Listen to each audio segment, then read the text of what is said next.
Hello everyone, আজকে আমরা অন্তরীকরণের খুব সুন্দর একটা নিয়ম এল হসপিটাল রুল, যেটা সম্পর্কে তোমরা সবাই পরিচিত, ওইটা আমরা আজকে শিখবো। এবং আরেকটা কথা বলে রাখি যে এল হসপিটাল রুল তোমরা কিন্তু এমসিকিউ তে অ্যাপ্লাই করতে পারো, বাট এইচএসসি তে রিটেনে কিন্তু অ্যাপ্লাই করা যাবে না। বাট অ্যাডমিশনে কিন্তু আমরা এল হসপিটাল রুল মানে একদম কোনো বাধা ছাড়াই সলভ ইউজ করতে পারি। আচ্ছা, শুরুতে আমরা দেখবো যে এল হসপিটাল রুলের নিয়মগুলো কি আসলে। তো লেটস সে তোমার কাছে একটা ফাংশন দেওয়া আছে, লিমিট দেওয়া আছে, limit x tends to a f of x by G of x. তো তোমার কাজ কি, প্রথমে তুমি দেখবা যে এর মানটা এ এক্স এ বসাবা উভয় ক্ষেত্রে। তো limit F of A by G of A যদি এর মান 0/0 অথবা ইনফিনিটি এরকম আসে, তাহলে আমরা এল হসপিটাল রুল ইউজ করতে পারবো। এছাড়া আমাদের এল হসপিটাল রুল ইউজ করার কোনো দরকার নাই। আচ্ছা, তো প্রথমে আমরা কি করব যে উপরে নিচে একবার ডিফারেন্সিয়েশন করব, মানে উপরের ফাংশনটাকে ডিফারেন্সিয়েশন করব, নিচেরটাকেও ডিফারেন্সিয়েট করব। আচ্ছা, তো অন্তরীকরণ করার পরে আমরা কি করব যে এর মানটা বসাই দিব। এরপরে এভাবে করে এর মানটা এখানে বসাবো একবার, এর মানটা জি এ বসাবো একবার। যদি দেখি যে আমাদের সংজ্ঞায়িত মান, মনে করো যে 0 1 2 3 মাইনাস 1 2 3 যাই আসুক না কেন, যদি সংজ্ঞায়িত কোনো মান হয় তাইলে এটাই আমাদের উত্তর হবে।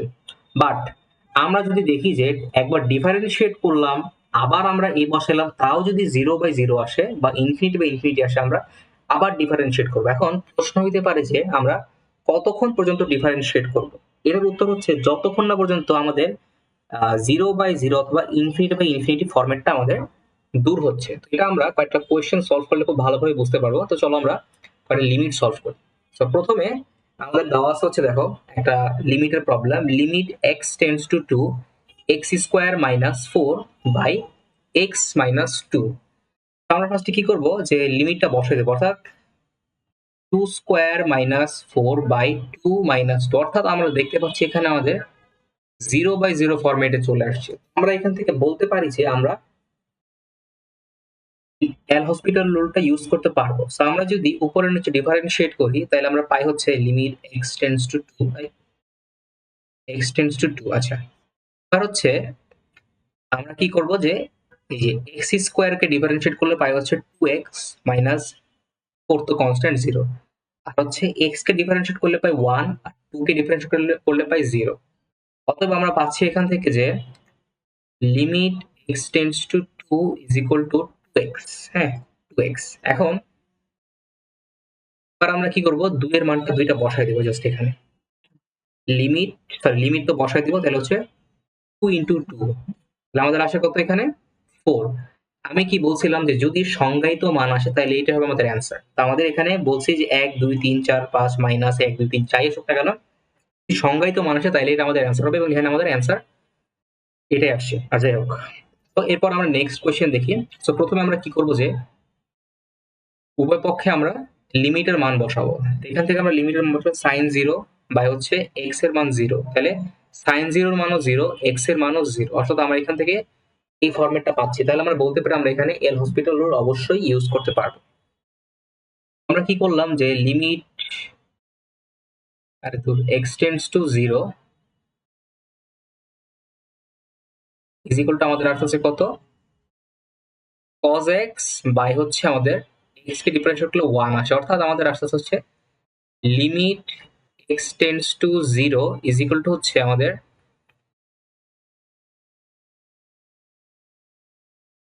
x tends to 0 is equal to হচ্ছে cos x। তো এবার আমরা কি করব, cos x এর জায়গায় x এর জায়গায় 0 বসিয়ে দেব। তো cos 0 এর মান কিন্তু আমাদের 1 চলে আসে। সেটা কিন্তু একটা সংজ্ঞায়িত ফরম্যাট, তাহলে আমাদের অ্যান্সার হচ্ছে 1।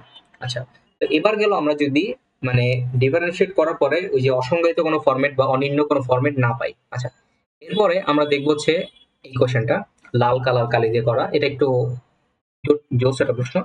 তো প্রথমত আমরা কি করব যে ইনফিনিটি বসাবো, 3 ইন্টু ইনফিনিটি স্কোয়ার প্লাস হচ্ছে 5 ইন্টু ইনফিনিটি বাই হচ্ছে 2 ইন্টু ইনফিনিটি স্কোয়ার মাইনাস 7, অর্থাৎ ইনফিনিটিকে যাই দ্বারা গুণ দিয়ে ইনফিনিটি আসে, প্লাস হচ্ছে ইনফিনিটি ইনফিনিটি মাইনাস ইনফিনিটি। এখন ইনফিনিটি প্লাস ইনফিনিটি ইনফিনিটি, আবার এটাও কিন্তু ইনফিনিটি, তাহলে এখান থেকে আমরা বলতে পারি যে ইনফিনিটি ইনফিনিটি ফর্মে আসছে।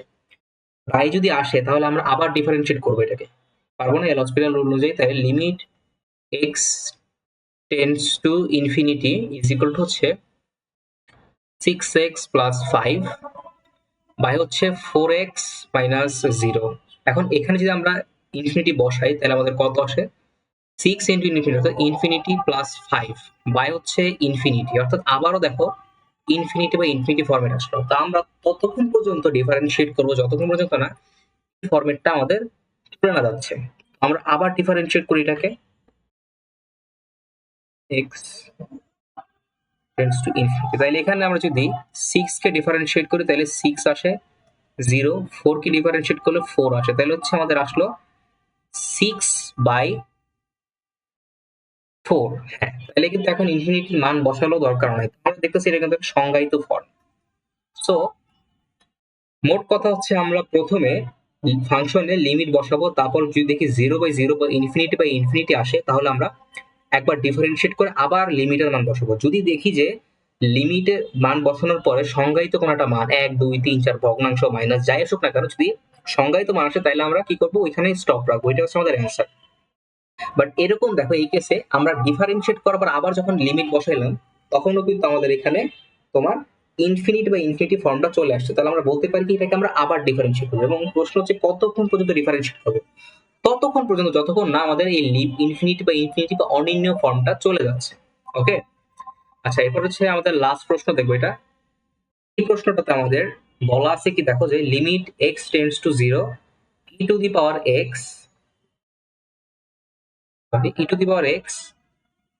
বাই হচ্ছে e to the power x minus 1 by x square. তো e টু দি পাওয়ার আমরা হচ্ছে 0 এর মান বসাই দিই, e to the power 0 minus 1 by হচ্ছে কত আসে আমাদের এখানে 0।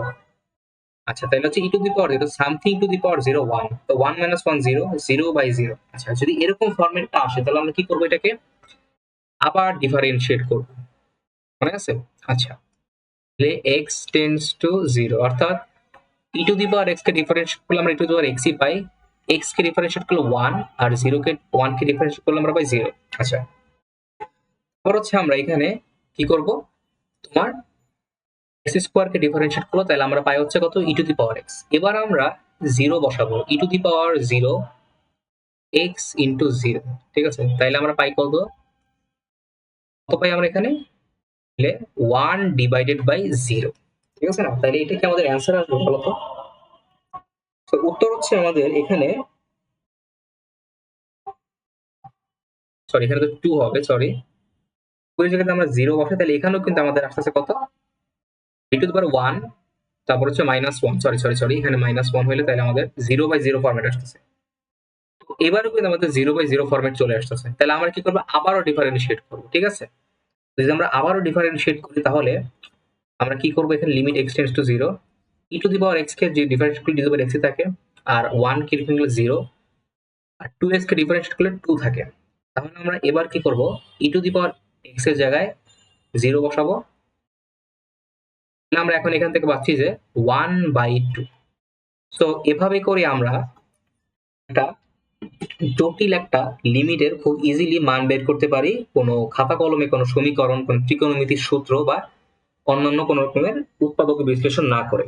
কিন্তু এখানে একটা শর্ত আছে, সেটা হচ্ছে আমি বলছিলাম যে এইচএসসি এমসিকিউ ছাড়া কিন্তু আমরা অ্যাপ্লাই করতে পারবো না। সো এইচএসসি এমসিকিউ আসছে আমরা ধুপ করে এরকম কোশ্চেন সলভ করে ফেলতে পারবো। বা মনে করো তুমি এইচএসসি তে লিমিটের কোনো প্রশ্ন আসলো, তুমি হয়তো এরকম ম্যাথ আগে কখনো করো নাই, তুমি কি করবা যে আগে এর এল হসপিটালটা বের করবা, মাধ্যমে মানে অ্যান্সারটা বের করবা, তারপরে তুমি শিওর হবা যে একটা অ্যান্সার আসবে আমাদের, তারপরে তুমি মানে ত্রিকোণমিতি বা হচ্ছে মানে কথা নিয়মে আমাদের লিমিটটাকে সলভ করতে হবে, ঠিক আছে? তো আজকে এই পর্যন্ত ভিডিওটা ভাইয়া, ভিডিওটা ভালো লাগলে লাইক করো, সাবস্ক্রাইব করো, শেয়ার করো, টাটা।